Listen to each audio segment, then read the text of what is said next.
घोर चले सामने कर्ड सकुचाया सा आमिला चकित भरमाया सा। क्या उसकी स्थितियां थी कि हरि बड़े प्रेम से कर धन कर, हरि बड़े प्रेम से कर धर कर वह हाथ पकड़ करके किसका ले चढ़े उसे अपने रथ पर।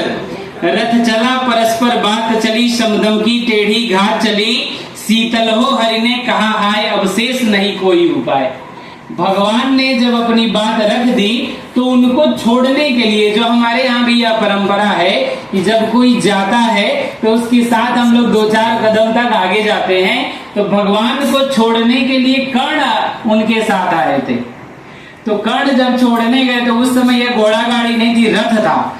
और जब आपके साथ कोई विशिष्ट जन हो आपके गाड़ी में, और अगर आप गाड़ी स्वयं चलाना जानते हो, तब कर्ण ने कहा था कि सारथी अब तुम नीचे उतरो, इस रथ को मैं चलाऊंगा, ड्राइव मैं करूंगा, क्योंकि इस पे सवार होने वाला कोई साधारण पुरुष नहीं है। तब उन्होंने ये कहा था कि रथ चला परस्पर बात चली समदम की टेढ़ी घात चली, शीतल हो हरि ने कहा हाय अवशेष नहीं कोई उपाय। जब रथ आगे बढ़ा है तो कर्ण और कृष्ण जी की बात होने लगी। कहे कि हमने बहुत कोशिश की लेकिन अब कोई शेष उपाय नहीं है, और वो विवश हमें धन धरना है, क्षत्रिय समूह को मरना है।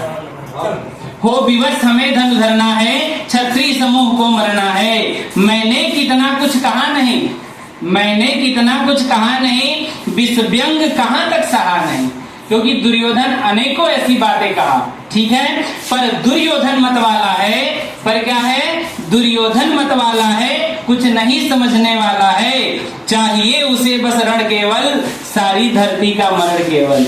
वह दुर्योधन अब क्या चाह रहा है, केवल रण चाह रहा है। अरे भगवान जब जा रहे थे तो उन्होंने यह बात उसको बताया था। अब वो कर्ण से कह रहे हैं कि हे वीर तुम ही बोलो अकाम, क्योंकि कर्ण कोई साधारण योद्धा नहीं था। हे वीर तुम ही बोलो अकाम, क्या वस्तु बड़ी थी 5 ग्राम? तुम ये बताओ कि इतने बड़े साम्राज्य में, कुरु देश में, क्या 5 ग्राम इतनी बड़ी वस्तु हमने मांग लिया?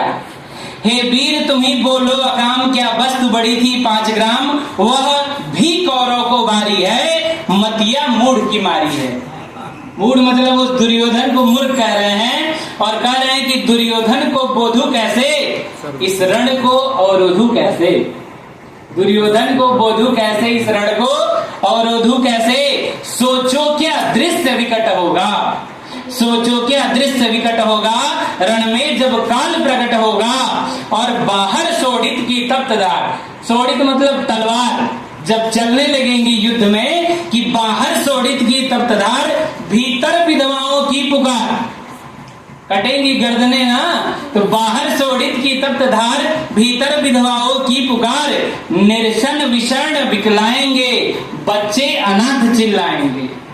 और चिंता है मैं क्या और करूं, शांति को छिपा किस ओट धरूं, क्योंकि वह शांति का दूत लेकर के आए थे कि युद्ध नहीं करिए, क्योंकि युद्ध का जो परिणाम होता है वह बहुत ही भयानक होता है। तो वो कह रहे हैं कि चिंता है मैं क्या और करूं, शांति का छिपा किस ओट धरूं, सब राह बंद मेरे जाने, हाँ एक बात यदि तू माने। करे कि अभी भी एक संभावना है, अगर तुम मान जाओ तो, कर्ण से ये बात कह रहे हैं कि एक संभावना है, अगर तुम मान जाए तो शांति नहीं जल सकती है, समराग्नि नहीं टल सकती है।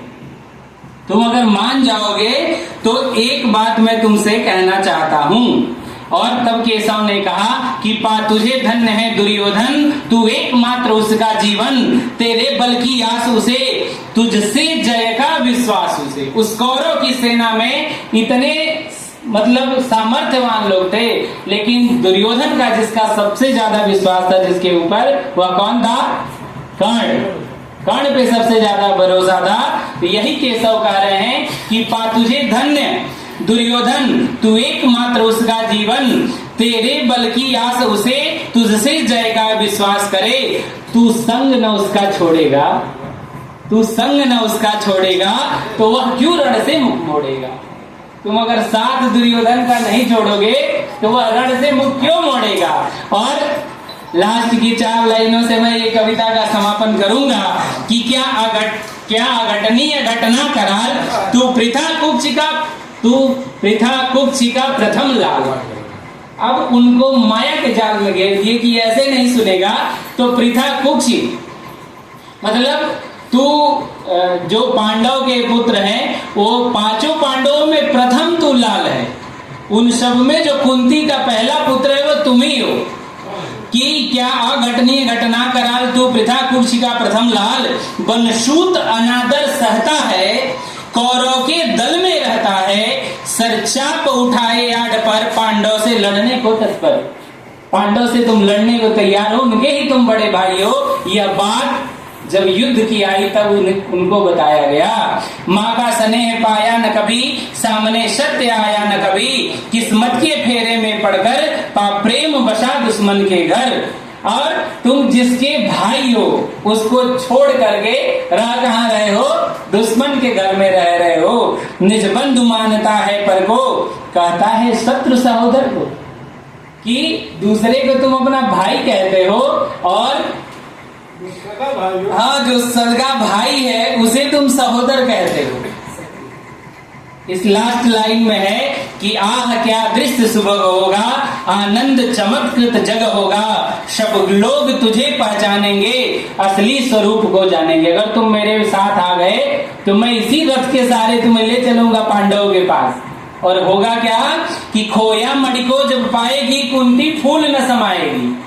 वो तो जान रही है, माता तो ये जान रही है ना कि मेरा ही पुत्र है। और रण अनायास रुक जाएगा कुरु राज्य स्वयं झुक जाएगा। संसार बड़े सुख में होगा और कोई न कहीं दुख में होगा। सब गीत खुशी के गाएंगे और तेरा सौभाग्य मनाएंगे। इस प्रकार बहुत सारी बातें हैं मगर सर की बातों से मुझे याद आ गया तो मैंने ये प्रसंग सुना दिया। और आगे मैं संजय सर को आमंत्रित करता हूँ दो शब्द